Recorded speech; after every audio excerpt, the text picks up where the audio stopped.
আল্লাহ তাআলা বলছেন এমন একটা সময় আসবে যখন গোটা দুনিয়া গোটা জমিনকে একসাথে কাঁপিয়ে দেওয়া হবে। দেখেন এখন তো মাঝে মাঝে আমরা ভূমিকম্পের খবর শুনি, এক এলাকা কিংবা এক দেশে ভূমিকম্প হয় কিন্তু অন্য দেশে হয় না। কিন্তু আল্লাহ সূরা জিলজালে বলেছেন ইদা জুলজিলাতিল আরদু জিলজালাহা, এমন একটা সময় আসবে যখন গোটা পৃথিবীর জমিন একসাথে কেঁপে উঠবে। আল্লাহু আকবার।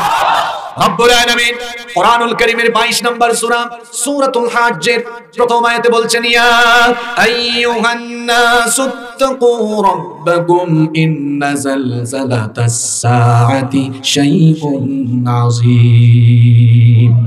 আল্লাহ তাআলা বলছেন ইয়া আইয়ুহান নাস, হে মানব জাতি, ইত্তাকু রাব্বাকুম, তোমরা তোমাদের রবকে ভয় করো। কোন রব? যে রব এমন একটা দিন আসবে যেই দিন তিনি গোটা জমিনকে একসাথে কাঁপিয়ে দিবেন, আর সেই কম্পন হবে ভয়াবহ কম্পন। এখন তো ভূমিকম্প হলে বিজ্ঞানীরা মেপে বলতে পারে এটা 7.6, 7.8, 8.2 রিক্টার স্কেলের ভূমিকম্প ছিল। আল্লাহ বলছেন এমন একটা বিরাট ভূমিকম্প হবে, এটা যে কত তীব্র মাত্রার হবে এটা কোনো যন্ত্র দিয়েও কখনো পরিমাপ করা যাবে না। এতে আল্লাহ বলেছেন ইন্না জালজালাতাস সাআতি শাইউন আযীম, নিশ্চয়ই কিয়ামতের কম্পনটা হবে বিরাট কম্পন, ভয়াবহ, বিপজ্জনক, অত্যন্ত সাংঘাতিক কম্পন। কিয়ামতের দিন গোটা জমিন প্রকম্পিত হবে। তখন ইসরাফিল আলাইহিস সালাম সিংহায় ফুৎকার দিবেন। যখন আমিন একজন ফেরেশতা বানিয়েছেন, ওই ফেরেশতার নাম ইসরাফিল। ওই ফেরেশতাকে আল্লাহ মাত্র একটা দায়িত্ব সম্পাদনের জন্য বানিয়েছেন, তিনি শুধু সিংহায় ফু দিবেন। সিংহায় ফু দেওয়ার জন্য ওই ফেরেশতাকে বানিয়েছেন কে? আল্লাহ। আসতে বলবেন না, জুড়ে বলেন কে? ওই ফেরেশতা, তাকে আল্লাহ বানানোর পর থেকে তার মুখের সামনে সিংহা নিয়ে কান পেতে আছেন। কখন আল্লাহ তাকে আদেশ করেন?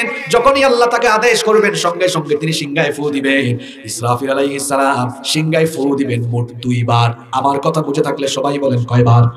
প্রথমবার তিনি যখন সিংহায় ফু দিবেন, প্রথমবার সিংহায় ফু দেওয়ার পরে তার একটা সিংহার ফুতে দুনিয়াতে তখন যারা থাকবে, তখন যারা দুনিয়ায় থাকবে কানের পর্দা ফেটে গিয়ে সঙ্গে সঙ্গে মানুষগুলো মরে যাবে। আল্লাহু আকবার। প্রথম সিংহার ফুৎকারের পরে সব মানুষ মরে যাবে। আসমান আর জমিন উলট পালট হয়ে যাবে। আসমান জমিন চূর্ণ বিচূর্ণ, লন্ডভন্ড, চূর্ণ বিচূর্ণ, মেসাকার হয়ে যাবে। রব্বুল আলামিন কোরআনুল কারীমের 69 নম্বর সূরা সূরাতুল হাক্কা 13 নম্বর আয়াত থেকে বলছেন ফাইযা নুফিখা ফিস সূরি নাফখাতুন ওয়াহিদা ওয়া হুমিলাতিল আরদু ওয়াল জিবালু ফাদুক্কাতা দাক্কাতান ওয়াহিদা ফায়াউমাইযিন ওয়াকাআতিল ওয়াকিআ। আল্লাহ তাআলা বলছেন অতঃপর যখন মাত্র একবার সিংহায় ফু দেওয়া হবে, প্রথমবার সিংহায় ফু দেওয়ার পরে কি হবে শোনো, ওয়া হুমিলাতিল আরদু ওয়াল জিবালু ফাদুক্কাতা দাক্কাতান ওয়াহিদা, পাহাড় সুদ্ধা জমিনটাকে উপরে তুলে একটা আছাড় দিয়ে চূর্ণ বিচূর্ণ করে দেওয়া হবে। জমিনের উপরে যে বিশাল বিশাল টাওয়ার, উঁচু উঁচু বিল্ডিং, ঢাকা শহরে গেলে দেখবেন কত উঁচু উঁচু বিল্ডিং, উঁচু উঁচু টাওয়ার। দেশের বাইরে যখন যাবেন, দুবাইয়ে যখন যাবেন, সিঙ্গাপুরে যখন যাবেন, সুইজারল্যান্ডে যখন যাবেন, দেখবেন কি বিশাল বিশাল টাওয়ার, 100 তলা, 120 তলা পর্যন্ত, 130 তলা পর্যন্ত বানিয়ে ফেলেছে।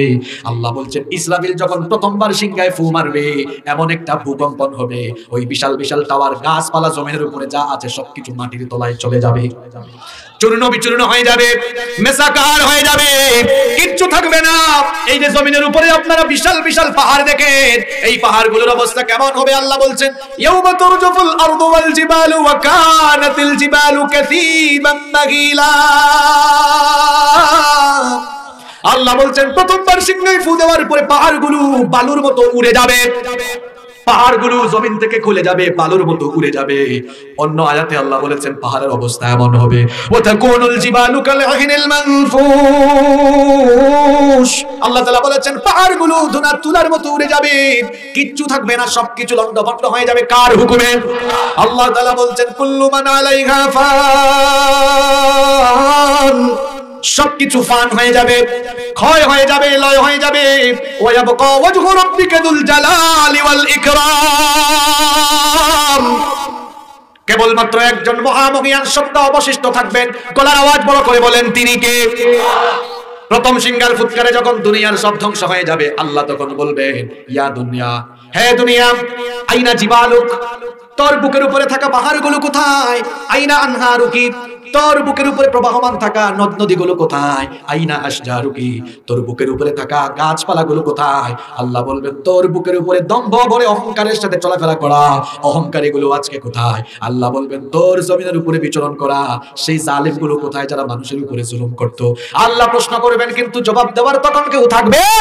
আল্লাহ বলবেন লিমানিল মুলকুল ইয়াউম, আল্লাহ প্রশ্ন করবেন আজকে রাজত্ব কার?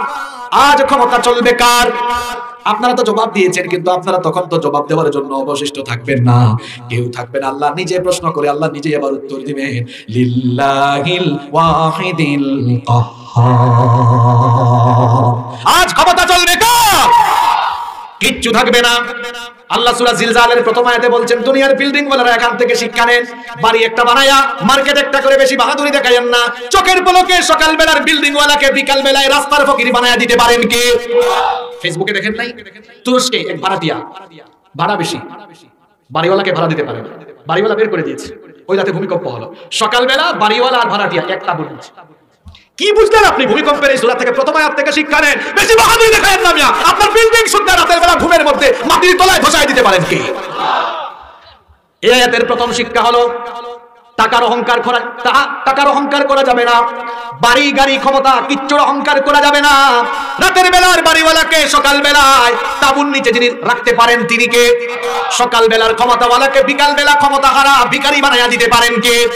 সে আল্লাহ বলছেন এই জমিন, যে জমিনের উপরে আছো এই জমিনকে আমি রাখবো না, আমি এই জমিনকে কিয়ামতের দিন প্রবল ভাবে কাঁপিয়ে দিব। প্রবল এক কম্পনের মাধ্যমে বিরাট একটা ঝাঁকুনি দিয়ে এই জমিনের সবকিছু কাঁপিয়ে জমিনের উপরে থাকা সবকিছু ধ্বংস করে দিবেন কে? এজন্য আল্লাহ বলেছেন ইদা যুলজিলাতিল আরদু জিলজালাহা ওয়া আখরাজাতিল আরদু আসকালাহা। আল্লাহ বলছেন যখন পৃথিবীকে প্রবল ভাবে ঝাঁকুনি দেওয়া হবে, এই পৃথিবীকে প্রবল ভাবে ঝাঁকুনি দেওয়ার পর সব যখন ধ্বংস হয়ে যাবে, এরপরে কি হবে? দ্বিতীয় আয়াতে আল্লাহ বলেছেন ওয়া আখরাজাতিল আরদু আসকালাহা। আল্লাহ বলেছেন এরপরে জমিনের ভেতরে থাকা সব কিছুকে জমিন বের করে দিবে। কার হুকুমে? জমিনের ভেতরে থাকা সবকিছু জমি বমি করে বের করে দিবে। কোরআনুল কারীমের 84 নম্বর সূরা সূরাতুল ইনশিকাকের 3 এবং 4 নম্বর আয়াতে আল্লাহ তাআলা বলছেন ওয়া ইযাল আরদু মুদ্দাত ওয়া আলকাত মা ফিহা ওয়া তাখাল্লাত। আর জমিনকে যখন সম্প্রসারিত করে দেওয়া হবে এবং জমিনের ভেতরে থাকা সবকিছু বের হয়ে যাবে, জমিন তার ভেতর থেকে কি বের করে দিবে? মুফাসসিরগণের ব্যাখ্যায় মোট 3টা অর্থ দিয়েছেন। জোরে বলেন কয়টা? আরো জোরে। এক নম্বরে তারা বলেছেন এই জমিনের নিচে যারা ঘুমিয়ে আছে কবরে, ইসরাফিল আলাইহিস সালাম যখন দ্বিতীয়বার সিংহায় ফু দিবেন, দ্বিতীয়বার সিংহায় ফু দেওয়ার পরে জমিনের নিচে কবরে ঘুমিয়ে থাকা মানুষগুলো কবর থেকে উঠে হাসরের মাঠের দিকে যাবে। রব্বুল আলামিন কোরআনুল কারীমের 39 নম্বর সূরা সূরাতুজ জুমারের 68 নম্বর আয়াতের শেষাংশে বলেছেন সুম্মা নুফিখা ফীহি উখরা ফাইদা হুম কিয়ামুন ইয়ানজুরুন। অতঃপর যখন দ্বিতীয়বার সিংহায় ফু দেওয়া হবে তখন মানুষগুলো কবর থেকে উঠবে। আল্লাহ অন্য আয়াতে বলেছেন আফালা ইয়ালামু ইযা বু'থিরা মা ফিল কুবুর। মানুষ কি ওই সময়টার কথা জানে না যখন মানুষকে কবর থেকে উঠানো হবে? আল্লাহ বলছেন যখন জমিনকে প্রবল ভাবে কাঁপিয়ে দেওয়া হবে, এরপরে ওয়া আখরাজাতিল আরদু আসকালাহা, জমিন তার ভেতরে থাকা সবকিছু বের করে দিবে। এক নাম্বার ব্যাখ্যা আমরা জানলাম, জমিনের নিচে শুয়ে থাকা কবরে থাকা মানুষগুলো তখন কবর থেকে উঠবে কার হুকুমে? 2 নাম্বার ব্যাখ্যা মুফাসসিরগণ দিয়েছেন, আমরা যে জমিনের উপরে কথা বলি, কাজ করি, সবকিছু জমিনের মধ্যে রেকর্ড হয়ে যায়। আপনারা বলবেন হুজুর কেমনে এটা রেকর্ড হয়ে যায়? দেখেন আজকে অ্যাম্বুলেন্স, সিএনজি, আপনি অ্যাম্বুলেন্সের মালিক, সিএনজির মালিক, কিন্তু আপনার অ্যাম্বুলেন্স কোন রোডে চলে, কত স্পিডে চলে, ঘরে থেকে সিসিটিভি লাগায়া সব জানার সুযোগ আছে না নাই? এগুলো বানানোর জন্য মাথার মধ্যে জ্ঞান দিয়েছেন কি? তাহলে ওই আল্লাহ তাআলা কি জমিনের মধ্যে রেকর্ডার ঝুলাইয়া রাখতে পারেন না? আল্লাহ বলছেন যা করো সব জমিন তার গর্ভে রেকর্ড করে রাখছে, রেকর্ডের স্তূপ হয়ে আছে। ইসরাফিলের সিংহের ফুৎকারের পরে ওই রেকর্ডিং এর স্তূপ জমিন বমি করে জমিনের উপরে ছেড়ে দিবে। আল্লাহু আকবার। 3 নম্বর ব্যাখ্যা মুফাসসিরগণ দিয়েছেন ওয়া আখরাজাতিল আরদু আসকালাহা। আর জমিন তার ভেতরে থাকা সব বের করে দিবে। কি বের করে দিবে? মুফাসসিরগণ 3 নাম্বার ব্যাখ্যা দিয়েছে, এই জমিনের নিচে খনিজ সম্পদ আছে না নাই? স্বর্ণ আছে, পাথর আছে, আরো বহু খনিজ সম্পদ আছে। এই খনিজ সম্পদের জন্য দুনিয়ার মানুষ সম্পদের জন্য ভাই ভাইকে মেরে ফেলে, মারামারি করে, মামলায় জড়িয়ে যায়, বিবাদে জড়িয়ে যায়। কিয়ামতের দিন ইসরাফিলের দ্বিতীয়বার সিংহার ফুৎকার পরে মানুষের সামনে দেখবে মানুষ সোনার পাহাড়, স্বর্ণের পাহাড়, রৌপ্যের পাহাড়, হীরা জহরত মণি মুক্তা, খনিজ সম্পদের পাহাড়। কিন্তু কিয়ামতের দিন এই খনিজ সম্পদ, ধন সম্পদ চোখের সামনে দেখেও কোনো মানুষ গিয়ে সম্পদ কালেকশন করবে না। এই যে আপনাদের বাঙ্গরা এলাকায় আগামীকাল সকালবেলা যদি এই জমিনের মধ্যে কয়েক বস্তা স্বর্ণ দেখা যায়, দেখা যাবে স্বর্ণগুলোকে লুটপাটের জন্য মানুষ মারামারি আরম্ভ করবে, কাটাকাটি আরম্ভ করবে, ঠিক কিনা? কিন্তু ইসরাফিলের দ্বিতীয় সিংহার ফুৎকারের পরে মানুষ কবর থেকে উঠে চোখের সামনে এত সম্পদ দেখবে, কেউ সম্পদের ধারে কাছেও যাবে না। কারণ কি? কারণ হলো ইয়াউমা লা ইয়ানফাউ মালু ওয়ালা বানুন, সেদিন ধন সম্পদ সন্তানাদি কোনো কাজে লাগবে। আল্লাহ বলছেন ওয়া আখরাজাতিল আরদু আসকালাহা। খুব খেয়াল করে শুনেন, আজকে প্রতিটা আয়াতে শিক্ষা আছে। আপনারা ভাববেন হুজুর আজকে এই সূরাটা নিলেন কেন? এই সূরা থেকে আজকে এমন কথা হবে, বাস্তবতার সামনে চোখের সামনের সকল পরিবেশ একটু করে দেখবেন মিলে যাবে। আমলের কথা আছে, হেদায়েতের কথা আছে, জুলুমের কথা আছে, সবকিছুর কথা এই সূরার ভিতরে দিয়েছেন কে? আল্লাহ বলছেন ইদা সুলসিলাতিল আরদু সিলসালাহা, যখন জমিনটাকে প্রবলভাবে প্রকম্পিত করা হবে, ওয়া আখরাজাতিল আরদু আসকালাহা, তখন জমিন তার পেটের ভিতরে থাকা সবকিছুকে বের করে দিবে। এরপরে আল্লাহ বলেছেন এই ভয়াবহ দৃশ্য মানুষ দেখে বলবে ওয়াকালাল ইনসানু মা লাহা, মানুষ তখন বলবে হঠাৎ করে এর কি হলো? কবর থেকে উঠে দেখবে মানুষ কোনো বিল্ডিং নাই, গাছপালা নাই, পাহাড় নাই, পর্বত নাই, সব একেবারে সমান হয়ে আছে।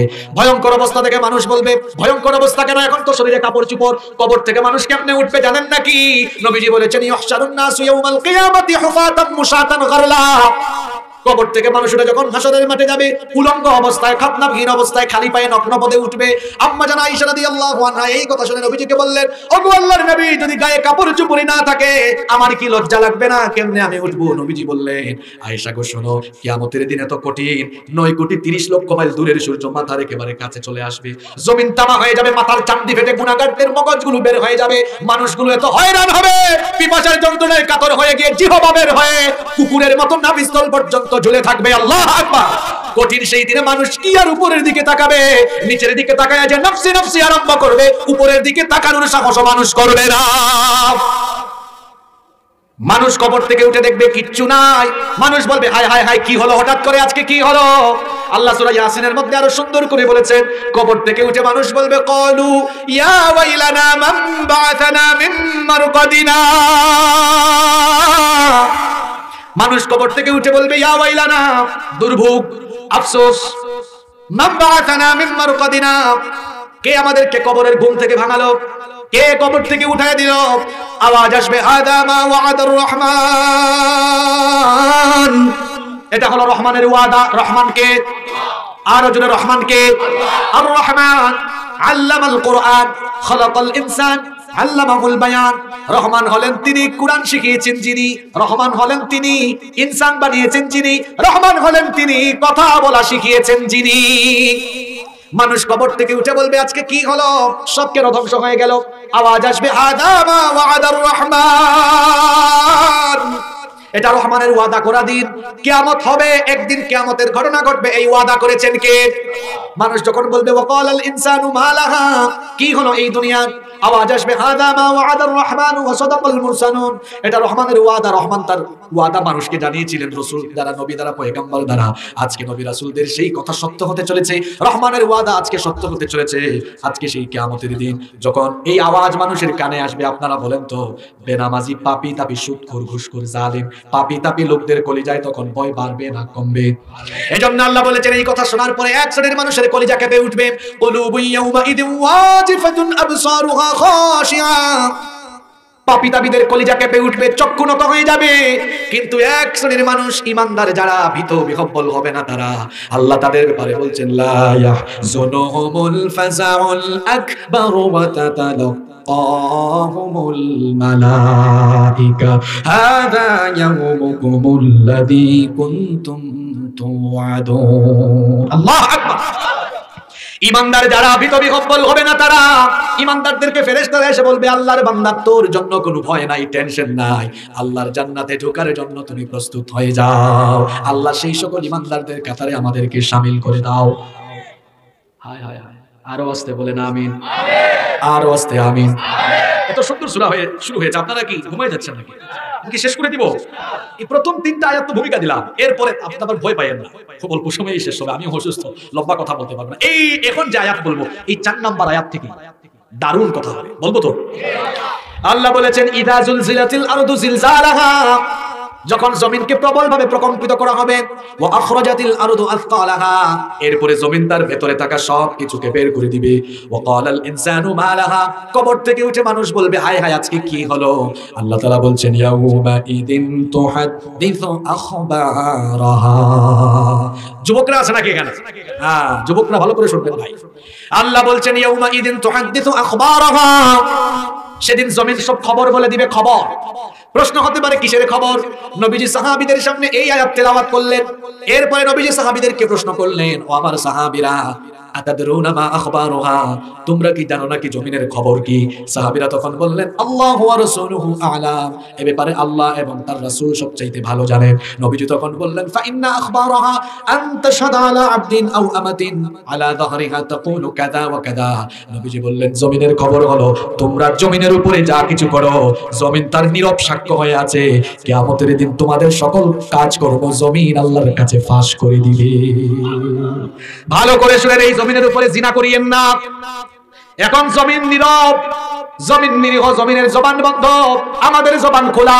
কিয়ামতের দিন হবে উল্টা, আমাদের জবান বন্ধ, জমিনের জবান খুলে দিবেন কে? আপনারা বলবেন হুজুর আমাদের জবান যে বন্ধ হয়ে যাবে, এই কথা আপনি পাইলেন কোথায়? আসেন কোথায় পাইলাম দেখাই। আল্লাহ বলেছেন আল ইয়াউমা নাখতিমু আলা আফওয়াহিহিম ওয়া তুকাল্লিমুনা أيديهم وتشهد أرجلهم بما كانوا يعملون। এই আয়াতগুলো বুঝলে কোনো মানুষ এই জমিনের উপর আর গুনাহ করার কথা না। আল্লাহ বলছেন এর চেয়ে বড় ওয়াজ আর কি হতে পারে আমাকে বলো। আল্লাহ বলছেন শোনো, কিয়ামতের দিন তোমার জবান আমি বন্ধ করে দেব, এরপরে আমি তোমার হাতের জবান খুলে দেব। এই হাত কথা বলবে তুমি কি করেছো, এই হাত দিয়ে কত দাড়িওয়ালা লোককে পিটিয়েছো, এই হাত দিয়ে কত আলেমদের হাতে হাত করার পায়ে ডান্ডা মেরে লাগিয়েছো, হাত আল্লাহর কাছে বলে দিবে। এই হাত দিয়ে কলম ধরে, এই কলম দিয়ে সাংবাদিকতার নামে সাংঘাতিকতা করে ইসলামের বিরুদ্ধে কত রিপোর্ট করেছে, তোমার হাতের আঙ্গুলের মাথা আল্লাহর কাছে সব ফাঁস করে দিবে। দুনিয়ার বিচার আর আল্লাহর বিচারের সিস্টেম একরকম না, আলাদা। দুনিয়ার বিচারের সাথে আল্লাহর বিচারের কোনো মিল নাই। দুনিয়ার বিচারের নমুনা হলো মামলা হবে, চার্জশিট হবে, তদন্ত হবে, তারপরে আদালতে মামলা গেলে এজলাসের মধ্যে হেয়ারিং হবে, উকিল পক্ষ তারা মামলার হেয়ারিং শুনানি করবে, সাক্ষ্য গ্রহণ করাবে, এরপরে বিচারক সাহেব শুনে রায় দিবেন।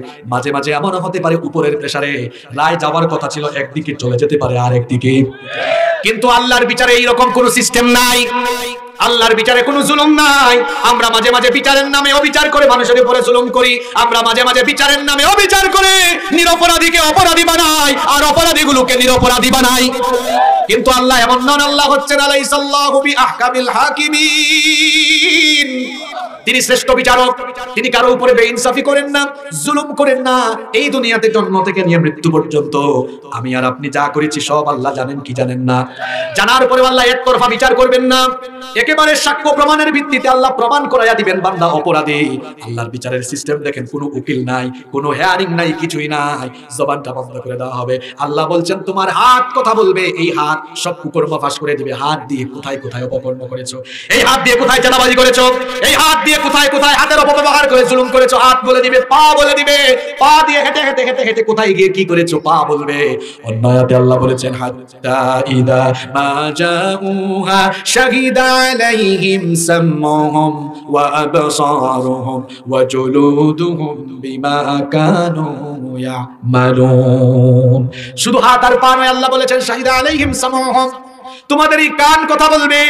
এ যুবক তরুণ ছাত্র ভাইয়েরা শোনো, তোমাদের ওয়াজ চলে এসেছে। এই কানের মধ্যে ইয়ারপড লাগায়া, হেডফোন লাগায়া যে সারাদিন গান শোনো, ঝাঁকানাকা ঝাঁকানাকা শোনো, এই কান এগুলো সব বলে দিবে কার কাছে? খবরদার আমার যুবক ভাইয়েরা, এই কান আল্লাহর নিয়ামত, এই নিয়ামতের অপব্যবহার করে নিষিদ্ধ কোনো জিনিস শোনো না। কানের মধ্যে ফোন লাগায়া অপরিচিত মেয়েদেরকে ডিস্টার্ব করার জন্য ফোন লাগাইও না, হারাম রিলেশন করো না, কান দিয়ে কোনো বাজে কথা শোনো না, কারণ এই কান সবকিছু একদিন ফাঁস করে দিবে কার কাছে? এরপরে আল্লাহ বলেছেন তোমার চোখ কথা বলবে। খবরদার চোখ আল্লাহর নিয়ামত, এই নিয়ামতের অপব্যবহার করবেন না। কিছুদিন আগে একজন অন্ধ মানুষের সাথে আমার দেখা হয়েছে, যিনি জন্মের পর থেকে চোখে দেখেন না। আমি তাকে বললাম, ভাই আপনি যে জন্মের পর থেকে চোখে দেখেন না, আপনার কি খারাপ লাগে না? আমাকে বলে, না হুজুর আমার খারাপ লাগে না। বললাম, এত মানুষকে আল্লাহ চোখের আলো দিলেন, আল্লাহ আপনাকে চোখের আলো দিলেন না, আল্লাহর উপরে কি আপনার কোনো অভিযোগ নাই? বলল, না আমার কোনো অভিযোগ নাই। আমি বললাম, খারাপও লাগে না, আল্লাহর উপর অভিযোগ দিতেও ইচ্ছে হয় না, কারণটা কি? সে তখন উত্তর দিয়েছে কি দেখেন, উত্তর দিল, আপনি হুজুর, হুজুর হলে কি হবে, আপনার তো চোখ আছে, চোখ দিয়ে গুনাহ করার সুযোগ আছে। আমি তো অন্ধ মানুষ, চোখের আলো নাই, আমার জন্য চোখ দিয়ে গুনাহ করার কোনো সুযোগ নাই। কথা তো ঠিকই আছে। এই রাস্তা দিয়ে যদি বেগানা কিছু নারী যায়, আমাদের যাদের চোখ আছে পরনারীর দিকে আমরা তাকিয়ে চোখের জেনা করার সুযোগ আছে, কিন্তু অন্ধ মানুষ সে তো চোখ দিয়ে দেখার কোনো সুযোগ নাই, গুনাহ করার সুযোগ। আমাদের হাতে হাতে ফোন আছে, স্মার্টফোনের দিকে আমরা তাকিয়ে আজে বাজে ভিডিও দেখার সুযোগ আছে, কিন্তু অন্ধ যে ব্যক্তি যে চোখে দেখে না, তার তো সেই আজে বাজে ভিডিও দেখার কোনো সুযোগ। এজন্য আমার যুবক তরুণ ছাত্র ভাইদেরকে বলবো, খবরদার খবরদার ভাইরা, চোখের খেয়ানত করো না। চোখের খেয়ানত মানুষের চোখে ধরা না পড়লেও একজন দেখেন, তিনি কে? কালো চশমা লাগাইয়া কালো চশমার ফাঁক দিয়ে মেয়েদের দিকে তাকাও, কালো চশমার ভেতরে কোন দিকে তাকাও পাবলিক জানে না, জানেন কে? এই কথাটা আল্লাহ কোরআনে বলেছেন, ইয়ালামু খাইনাতুল আয়ুন। চোখের খেয়ানত কেউ জানে না, কিন্তু আমি জানি। ও আল্লাহর বান্দারা, চোখের খেয়ানতের খবর আমি জানি। যুবক তরুণ ভাইদেরকে বলবো, এই চক্ষুটাকে নষ্ট করে দিও না। চোখ দিয়ে কত গুনাহ আমরা করি দেখেন, চোখ দিয়ে আজে বাজে জিনিসের দিকে তাকাই, চোখ দিয়ে যে নারী আমার জন্য হালাল নয় ওই নারীর দিকে তাকায় তাকায় গুনাহ করি। খবরদার আমার যুবক ভাইয়েরা, যুবক বয়সে নিজেদের চরিত্রটাকে নষ্ট করে দিও না, মেয়েদের পিছনে ঘুরঘুর করো না। যে সকল ছেলেরা বিবাহের আগে মেয়েদের পিছে পিছে ঘুরে, এরা বিয়ের পরেও সারা জীবন বউয়ের অন্না ধরে ধরে পিছে পিছে ঘুরে। এগুলো ভালো ছেলেদের কাজ নয়, অভদ্র অসভ্য ছেলেদের কাজ। আল্লাহ ঈমানদারদেরকে বলেছেন, কুল্লিল মুমিনিনা ইয়াগুদ্দু মিন আবসারিহিম। ও নবী, মুমিন পুরুষদেরকে বলেন চক্ষুকে যেন পরনারীর দিকে না দিয়ে নিচের দিকে দিয়ে দেয়। কার ভয়ে? চোখ কথা বলবে। এরপরে আল্লাহ বলেছেন, এমন কি চামড়া পর্যন্ত কথা বলবে, জমিন আল্লাহর কাছে সাক্ষ্য দিবে। এই জন্য এই জমিনের উপরে বিচরণ করে আমরা কোন গুনাহ করব খবরদার। আল্লাহ বলেছেন, ইয়াউমা ইদিন তুহাদ্দিসু আখবারাহা। জমিন তার খবর বলে দিবে। এই জমিনের উপরে আপনি বদমাইশি করেন, আপনি সুদ খান, আপনি ঘুষ খান, আপনি এই জমিনের উপরে অন্যায় করেন, অপকর্ম করেন, জমিনের জবান বন্ধ, আপনার জবান খোলা। কিয়ামতের দিন হবে উল্টা, জমিনের জবান খুলে দিবেন আর মুখের এই জবানটা বন্ধ করে দিবেন কে? জমিন ঠাস ঠাস করে সব বলে দিবে কি করেছেন আপনি, সব ফাঁস করে দিবে। আমরা কি কিয়ামতের মাঠে এরকম লজ্জিত হয়ে জাহান্নামে যেতে চাই? তাহলে জমিনের উপরে বেঈমান হব না ঈমানদার হয়ে চলব? আরো আসতে বলেন। আল্লাহ বলেছেন, ইদা জুলজিলাতিল আরদু জিলজালাহা। যখন জমিনকে প্রবলভাবে কাঁপিয়ে দেওয়া হবে, ওয়া আখরাজাতিল আরদু আথকালাহা, আর জমিন তার ভেতরে থাকা সবকিছু বের করে দিবে। এই অবস্থা দেখে মানুষ বলবে, ওয়া ক্বালাল ইনসানু মা লাহা। মানুষ বলবে জমিনের কি হলো? ইয়াউমা ইদিন তুহাদ্দিসু আখবারাহা। সেদিন জমিন সব খবর বলে দিবে। আপনি বলতে পারেন, কেন জমিন সব খবর বলে দিবে? কারণ হচ্ছে আল্লাহ পরের আয়াতে বলেছেন, বি আন্না রাব্বাকা আওহা লাহা। কারণ জমিনকে কথা বলার জন্য যিনি হুকুম দিবেন তিনি কে? আসতে বলবেন না, জোরে বলেন, তিনি কে? এরপরে আয়াতে আল্লাহ বলেছেন, কষ্ট হচ্ছে আপনাদের, শেষ পাঁচ তিনটা আয়াত আছে। এই তিন আয়াতে আপনাদের জন্য এবার সবক আছে। সবার মনোযোগ আছে তো? কয়েকজনের ঘুম আসতেছে দেখতেছি, বেশি বেশি তিলাওয়াত হচ্ছে তো, সাকিনা নাজিল হচ্ছে। হ্যাঁ, আসুন আমরা একটু তিনটা তাকবীর দিয়ে ঘুম ভেঙে যাবে। লিল্লাহি তাকবীর। আর একটু জোরে দেন, লিল্লাহি তাকবীর, লিল্লাহি তাকবীর। মনোযোগ আছে তো? পরের তিন আয়াতে সবক আছে। এরপরে আল্লাহ বলেছেন, ইয়াউমা ইদি ইয়াসদুরুন নাসু আশতাতান লিয়ুরাউ আমালাহুম। সেদিন দলে দলে মানুষকে কবর থেকে উঠানো হবে, দলে দলে মানুষকে সমবেত করা হবে, যাতে করে লিয়ুরাউ আমালাহুম, তাদেরকে তাদের আমল দেখানো যায়। এই দুনিয়াতে আপনার জন্ম হওয়া থেকে নিয়ে মৃত্যু পর্যন্ত আপনি যা করেছেন সবকিছু হাসরের মাঠে আপনার আমলগুলো আপনাকে দেখাবেন কি? আরো জোরে বলেন, দেখাবেন কি? আপনি বলবেন, হুজুর আল্লাহ আবার দেখাবেন কেমনে? কেমনে দেখাবেন শুনেন। এই যে ক্যামেরা বানাইছে কে? ক্যামেরা আল্লাহ বানাইছে, কে বলছে? ক্যামেরা বানিয়েছে কে? কিন্তু মানুষ বানালেও ক্যামেরা বানানোর জন্য মানুষের মাথার মধ্যে জ্ঞান দিয়েছেন কি? আল্লাহর দেওয়া জ্ঞান ব্যবহার করে মানুষ যদি ক্যামেরা বানিয়ে এই ক্যামেরা দিয়ে অডিও ভিডিও করে রেখে দিতে পারে, তো মানুষ যে আল্লাহর কাছ থেকে জ্ঞান পেয়ে এই জিনিস বানাইলো, ওই আল্লাহ বুঝি আমার আর আপনার সারা জীবনের সকল আকাম কুকাম অডিও ভিডিও করে রাখতে পারেন না? বিশ্বাস হয়? বিশ্বাস হলে যুবকরা, তোমরা রাতের বেলা ফোন হাতে নিয়ে আজে বাজে জিনিস দেখো কেমনে? তোমার মনে কি এই ভয়টা নাই? দিলে কি এই চিন্তা আসে না যে আমার সব কুকর্ম আল্লাহর সিসিটিভিতে রেকর্ড হয়ে যাচ্ছে? এই চিন্তা থাকলে কেউ গুনাহ করতো? পাপের ধারে কাছে যাইতো? আল্লাহ বলেছেন, সব আমি দেখাবো। সবকিছু মানুষ তার চোখের সামনে দেখবে, মানুষের হাতে হাতে আল্লাহ আমলনামা দিয়ে দিবেন। আমাদের প্রত্যেকের হাতে কিয়ামতের দিন আমলনামা দিবেন কে? দল হবে মাত্র দুইটা, ফারিকুন ফিল জান্নাতি ওয়া ফারিকুন ফিস সাঈর। একটা জান্নাতি দল, আরেকটা জাহান্নামী দল। জান্নাতি যারা সামন থেকে ডান হাতে আমলনামা গ্রহণ করবে তারা, জাহান্নামী যারা পেছন থেকে বাম হাতে আমলনামা গ্রহণ করবে তারা। আমলনামা দেখার পরে জান্নাতি আর জাহান্নামীরা কারা কি বলবে? রব্বুল আলামিন কোরআনুল কারীমের 69 নম্বর সূরা সূরাতুল হাক্কা 19 নম্বর আয়াত থেকে এবার বলছেন, ফাআম্মা মান উতিয়া কিতাবাহু বিয়ামিনিহি ফায়াকুলু হাউমুকরাউ কিতাবিয়া ইন্নী যানানতু আন্নী মুলাকিন হিসাবিয়া ফাহুয়া ফি ঈশাতির রাদিয়া ফি জান্নাতিন আলিয়া। আল্লাহ তাআলা বলছেন জান্নাতি যারা সামন থেকে ডান হাতে আমলনামা পাবে তারা, আমলনামা হাতে পাওয়ার পরে তারা কি বলবে শুনেন। এই তো মাত্র কয়েকদিন আগে এইচএসসি পরীক্ষার রেজাল্ট দেওয়া হয়েছে। এখন বলেন তো, যে ছেলেটা এ প্লাস পেয়েছে তার মার্কশিটটা সে মানুষকে আনন্দের সাথে দেখাতে চাইবে কি চাইবে না? জান্নাতীরা আমলনামা হাতে পেয়ে দেখবে, হায় হায় আমার 5 ওয়াক্তের নামাজ লেখা, তাহাজ্জুদের নামাজ লেখা, সব ভালো ভালো জিনিস লেখা।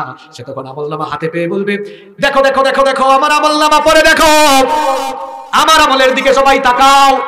ইন্নী যানানতু আন্নী মুলাকিন হিসাবিয়া, আমি মনে করতাম আমি একদিন হিসাব পাবো, এজন্য আমি যখন যুবক ছিলাম অবৈধ রিলেশন করি নাই, নামাজ ছাড়ি নাই, নামাজ পড়েছি, নামাজ আছে, আমি কখনো হারামের দিকে যাই নাই, হালাল পথে চলেছি, আমার জীবনের সব ভালো ভালো কাজ এখানে আছে, দেখো দেখো দেখো। পরে দেখো আল্লাহ বলবেন, ও বান্দা তোর জন্য চিন্তা নাই, যা যা আমার জান্নাতের দিকে তুই চলে যা। আল্লাহ সেই সকল ডানপন্থী জান্নাতীদের কাতারে আমাদের সবাইকে শামিল করে দাও। আর জাহান্নামী যারা, তাদের অবস্থা কি হবে? আল্লাহ বলছেন, ওয়া আম্মা মান উতিয়া কিতাবাহু বিশিমালিহি ফায়াকুলু ইয়া লাইতানি লাম উতা কিতাবিয়া ওয়া লাম আদরি মা হিসাবিয়া ইয়া লাইতাহা কানাতিল কাদিয়া মা আগনা আন্নি মালিয়া হালাকা আন্নি সুলতানিয়া। আল্লাহ বলছেন জাহান্নামী যারা পেছন থেকে বাম হাতে আমলনামা পাবে তারা আমলনামা হাতে নিয়ে দেখবে সব আকাম কুকাম, নামাজ পড়ে নাই, সুদ খাইছে, ঘুষ খাইছে, আলেমদের হাতে হাত করা লাগাইছে, আলেমদের সঙ্গে বেয়াদবি করেছে, মানুষের হক মেরে খেয়েছে, মানুষের সম্পদ নষ্ট করেছে, মা বাবার সঙ্গে বেয়াদবি করেছে, সব পাপগুলো লেখা আছে না নাই? এগুলো দেখার পরে তার ভয় বাড়বে না কমবে? হাতে পায়ে বলবে, ইয়া লাইতানি, আফসোস, খুব আফসোস, লাম উতা কিতাবিয়া, কেন আমাকে এটা দেওয়া হলো, না দিলে ভালো হতো, ওয়ালাম আদ্রি মা হিসাবিয়া, কেন আজ হিসাবের রেখাটা দেওয়া হলো, হিসাব না দিলেই তো বেঁচে যেতাম। মা গুনা আন্নি মালিয়া, কত ধন সম্পদ ছিল, কোথায় আমার ধন সম্পদ? ধন সম্পদ তো আমার ধারে কাছেও নাই, কাজে লাগতেছে না। হালাকা আন্নি সুলতানিয়া, কোথায় আমার ক্ষমতা? এত ক্ষমতা দুনিয়ায় ছিল, কোনো ক্ষমতা দেখি আমার কাজে লাগে না। হাসরের মাঠে কেবল একজনের ক্ষমতা চলবে, তিনি কি? আল্লাহ বলছেন মানুষ তার আমলনামা দেখবে, দেখার পরে এবার আল্লাহর বিচার শুরু হবে। বিচার করে আল্লাহ প্রতিদান কেমনে দিবেন শেষের দুইটা আয়াতে আল্লাহ বলেছেন, ফামাইয়ামাল মিসকালা যাররাতিন খায়রান ইয়ারা ওয়া মাইয়ামাল মিসকালা যাররাতিন শাররান ইয়ারা। অতএব যারা অনুপরিমাণ ভালো কাজ করবে সেও তা দেখবে, অর্থাৎ সেও তার পুরস্কার পাবে। আর অনুপরিমাণ খারাপ কাজ যে করবে সেও তা দেখবে, অর্থাৎ তার শাস্তি পাবে। অনুপরিমাণ, আপনাদের এলাকায় সরিষা চাষ হয় কি হয় না? সরিষার দানা ছোট না বড়? সরিষার চেয়ে আরো ছোট। এরকম অনুপরিমাণ ভালো কাজের প্রতিদানও মানুষ পাবে, অনুপরিমাণ খারাপ কাজের প্রতিদানও মানুষ পাবে। দেখেন দেখেন, বলা হয় শেষ ভালো যার সব ভালো। এই দুইটা আয়াত বুঝলে বাবা জানরা ভাই জানরা দেখবেন আজকের ওয়াজ কাজে লাগবে। কেন আল্লাহ অনুপরিমাণ ভালো কাজ আর অনুপরিমাণ খারাপ কাজের প্রতিদানের ব্যাপারে কথা বলে আমাদেরকে সতর্ক করলেন?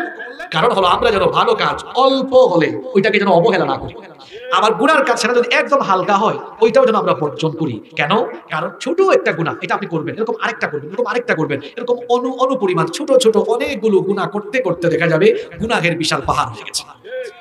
এজন্য আল্লাহ বলেছেন অনুপরিমাণ গুনাহ এটার প্রতিফল তোমরা পাবে, এটাও তোমরা দেখবে। নবীজি হাদিসে বলেছেন পাপের কাজ ছোট হলেও এটাকে তোমরা ছেড়ে দাও, গুনাহের দ্বারে কাছেও যেও না, আল্লাহর নবী সুন্দর একটা উদাহরণ দিয়েছেন। মনে করো একটা এলাকায় কিছু লোক গেল, যাওয়ার পরে কয়েকজন লোক জঙ্গলে গিয়ে কাঠ সংগ্রহ করলো। একদিন দুই দিন কয়েকদিন ধরে কাঠ সংগ্রহ করে অনেক কাঠ তারা সংগ্রহ করলো। এরপরে কেউ যদি সেখানে এসে একটু আগুন লাগায় দেয়, সব কাঠ থাকবে না জ্বলে যাবে? কি সুন্দর উদাহরণ। নবীজি বলেছেন তুমিও যদি এরকম অল্প অল্প অল্প অল্প গুনাহ করো তো গুনাহের পাহাড় হবে, আর এই গুনাহগুলো তোমার নেক আমল রে খায়া একেবারে শেষ করে। যুবক তরুণ ছাত্র ভাইদেরকে বলবো, হালকা গুনাহ অল্প গুনাহ যেখানে তুমি যাবা না। বাজনার সাউন্ড শুনেছো? গান বাজনা যেখানে, দেখছেন আওয়াজের নমুনা, গান বাজনা যেখানে, মাদক যেখানে, অন্যায় যেখানে, ছোট হোক, একটু মোবাইল ওয়াজ দেখতেছে, নিচে চলে আসছে একটা গান, একটা নাচ, একটু 1 মিনিট দেখি, 1 মিনিট, না না না, ওই আজকে 1 মিনিট, কালকে 1 মিনিট, পরের দিন 1 মিনিট, 1 মিনিট 1 মিনিট হইতে হইতে দেখা যাবে হয়ে গেছে 10,000 মিনিটের গুনাহ। ঠিক কি না? এজন্য গুনার কাজে 1 সেকেন্ড 1 ন্যানো সেকেন্ডের গুনাহ করা যাবে, ভালো কাজ অল্প হোক ত্যাগ করা যাবে। নবীজি বলেছেন পিপাসার্ত মানুষকে পানি পান করাও এটাও ভালো কাজ, এই কাজকেও হালকা মনে করো না। কোন ভালো কাজকে হালকা মনে করা যাবে না। একটা ঘটনা আমার মনে পড়ে গেছে, ঘটনাটা কি বলবো দেখেন, দুইটা ঘটনা, একটা না দুইটা বলি। একজন নামাজি মহিলার ঘটনা। নামাজি রোজাদার সবকিছু ঠিকঠাক আছে, কিন্তু ওই মহিলা তার বাড়ির একটা বিড়ালকে বেঁধে রাখতো, খাবার দিত না। বিশুদ্ধ সনদে এই হাদিসটা বর্ণিত হয়েছে। এই মহিলা নামাজি ছিল, এই মহিলা রোজাদারও ছিল, ভালো কাজ করত, কিন্তু আল্লাহর একটা সৃষ্টি জীব প্রাণী, এই একটা বিড়াল, এটাকে বেঁধে রাখতো, খাবার দিত না, একটা প্রাণীকে কষ্ট দিয়েছে। এটা আমার কাছে আপনার কাছে মনে হতে পারে হালকা কাজ, কিন্তু এটার কারণে আল্লাহ তার উপরে এমন নারাজ হলেন, ওই মহিলার নামাজ রোজার সমস্ত আমলগুলোকে আল্লাহ বাতিল করে দিয়ে একটা প্রাণীকে কষ্ট দেওয়ার কারণে আল্লাহ তাকে জাহান্নামী বানিয়ে দিলেন। তাহলে বোঝা গেল ছোট গুনার কাজও মাঝে মাঝে আপনাকে জাহান্নামে নিয়ে যেতে পারে। আরেকটা ঘটনা বলবো। একজন জিনাকারিনী জিনা করেছে, জাহান্নামে যাওয়ার মতো গুনাহ। ওই মহিলা একদিন এক রাস্তার ধার দিয়ে হেঁটে যাচ্ছে, একটা পিপাসার্ত কুকুর পিপাসার যন্ত্রণায় কাতর। মহিলা দেখে অত্যন্ত দয়া লাগলো। চামড়ার মোজা সেকালে ছিল, এখন তো কাপড়ের মোজা, তাই না? চামড়ার মোজা, মহিলা মোজা খুলে কুয়া থেকে পানি উঠায়া ওই পিপাসার্ত কুকুরকে পান করালো। আল্লাহ খুশি হয়ে দিয়ে তার গুনাহ মাফ করে দিয়ে আল্লাহ তাকে জান্নাতি বানায়া দিলেন। এই দুইটা ঘটনা থেকে আপনারা কি বুঝলেন? একটা বলেছিলাম গুনার কাজ, একটা বলেছি ভালো কাজ। দুইটা কিন্তু এত বিরাট না, নামাজ রোজার মতো বিরাট কোনো ভালো আমল, কিন্তু এই ছোট্ট ছোট্ট ভালো কাজও আল্লাহ তাআলা আপনার উপর খুশি হয়ে গিয়ে এই আমলের কারণে জান্নাত দিতে পারেন কিনা? আল্লাহ পারেন কিনা? শুনেন, কিয়ামতের দিন শুধু আমল দিয়ে জান্নাতে যাওয়া যাবে? কি আমল করছেন আপনি আমল দিয়ে চলে যাবেন? আমলের সাথে আল্লাহর দয়াও। নবীজি একদিন বললেন মান্নুকিশা উদ্দিবা, যার কাছ থেকে আল্লাহ হিসাব চাইবে সে আটকে যাবে, ধরা খেয়ে যাবে। আমাদের মা আম্মা জান আয়েশা রাদিয়াল্লাহু আনহা বললেন, ওগো আল্লাহর নবী, আল্লাহ তো কোরআনে বলেছেন জান্নাতি যারা সহজ হিসাবের সম্মুখীন হবে তারা। কোরআনে আছে না, ওয়া আম্মা মান উতিয়া কিতাবাহু বিয়ামিনিহি ফাসাউফা ইউহাসাবু হিসাবান ইয়াসিরা। আল্লাহ বলেছেন ডানপন্থী লোক যারা ডান হাতে আমলনামা পাবে তাদের কাছ থেকে আল্লাহ সহজ করে হিসাব নেবেন। না আপনি বলতেছেন হিসাব চাইলে ধরা খেয়ে যাবে, বুঝলাম না। নবীজি তখন কি বলেছেন শুনেন আপনারা। নবীজি বলেন, আয়েশা, কিয়ামতের দিন আল্লাহ যদি কারো কাছ থেকে সহজ করে হিসাব নেওয়ার ইচ্ছা করেন তো আল্লাহ বান্দার হাতে থাকা আমলনামা দেখবেন, কিন্তু যাচাই না করে তাকে দয়া করে জান্নাতে দিয়ে দিবেন। আচ্ছা, আপনারা এখনো বুঝেন না, এই জন্য সুবহানাল্লাহ আওয়াজ বড় হয় না, বুঝাই দেই। মনে শুনেন বুঝছা সুবহানাল্লাহ বলেন, আনা বুঝছেন। এই যে বাঙ্গরা বাজার আছে না, এখানে নাকি বাঙ্গরা না ভাঙ্গুরা? আচ্ছা, তো বাজারে মনে করেন আপনার একটা দোকান আছে। এখন আপনি সিলেটে যাবেন অথবা কক্সবাজারে যাবেন ঘুরতে, পরিবার সহ চলে যাচ্ছেন। আপনার দোকানে কর্মচারী ছেলেকে ডেকে বললেন, এই শোনো, আমি 3-4 দিনের সফরে যাচ্ছি, তুমি দোকানের দায়িত্ব গ্রহণ করো, হিসাব নিকাশ ঠিক রাখিও, আমি এসে তোমার কাছ থেকে হিসাব নেব। আপনি আসলেন, আসার পরে আপনার কর্মচারী আপনার কাছে হিসাব নিয়ে এসেছে। শোনেন আমার দিকে তাকান। এসে বলল, স্যার এই দেখেন গত কয়েকদিন এই খাত থেকে এত টাকা আয় হয়েছে আর এই খাতে এই পরিমাণ ব্যয় হয়েছে। আপনি চিন্তা করলেন ছেলেটা আমার আন্ডারে আমার দোকানে অনেকদিন ধরে চাকরি করছে, বিশ্বস্ত ছেলে, এত হিসাব দেখার কি দরকার? সেই হিসাব দিয়েছে। আপনি বললেন, দেখি, ইটস ওকে, যাও। দেখলেন না, দেখছেন, কিন্তু যাচাই। এটা হলো একটা নিয়ম, একটা পদ্ধতি। আরেকটা পদ্ধতি হলো ছেলেটা এসে হিসাব দিচ্ছে, আপনি বলেন, এদিকে আয়, এখানে এত টাকা কম কেন, এখানে এই কাজটা আপনি করলে কেন, এটা এভাবে করলে না কেন, এটা আপনি করলে ভালো হতো। কথায় কথায় যদি তাকে ধরেন আর জেরা করেন, হিসাব তার জন্য কঠিন হবে না সহজ হবে? এবার বুদ্ধিমানের মতো জবাব দেন, হিসাব গ্রহণের প্রথম পদ্ধতিটা সহজ ছিল না দ্বিতীয় পদ্ধতিটা সহজ? আল্লাহ আমাদের হাতে হাতে আমলনামা দিয়ে যদি নামাজি কেউ বলেন, এই তুই রুকুটা এমনি দিলি না কেন, সাজদা আরেকটু লম্বা করলি না কেন, নামাজটা এমনি আদায় করলি না কেন, এটা এমনি করলি না কেন, এমনি করলি না কেন, বাঁচতে পারবে? আল্লাহ নবী বলছেন, আয়েশা শোনো, আল্লাহ যাকে মাফ করতে চান, দয়া করতে চান, হাতে থাকা আমলনামা আল্লাহ দেখবেন, দয়া লাগলে আল্লাহ বলবেন যা, যাচাই বাছাই করতাম না, সুজা জান্নাতে চলে যান। এইরকম হিসাব আমরা চাই কি চাই না? আপনি চাইলে, আপনি যদি নাও চান, চেয়েছেন, নবীজি দোয়া করতেন, আল্লাহুম্মা হাসিবনি হিসাবান ইয়াসীরা। অর্থ হলো, আল্লাহ আমার কাছ থেকে সহজ করে হিসাব নিন। সহজ হিসাবের নমুনা হলো, আল্লাহ কিয়ামতের দিন আমলনামা দেখবেন, কিন্তু যাচাই না করে আল্লাহ জান্নাতে দিবেন। এরকম হিসাব নিকাশের সম্মুখীন হবে তারা, ঈমানদার হলো যারা। আল্লাহ এই সকল ঈমানদারদের কাতারে আমাদেরকে শামিল করে দাও। তবে এই দোয়াটা আপনারা সব সময় করবেন, একটা আমল আপনারা শিখে যান, সবাই এই দোয়াটা মুখস্থ করেন, সবাই আমার সঙ্গে বলেন, আল্লাহুম্মা। এতগুলো মানুষ আপনারা কেন কথা বলেন? একটা দোয়া শিখতেও মন চায় না আপনাদের?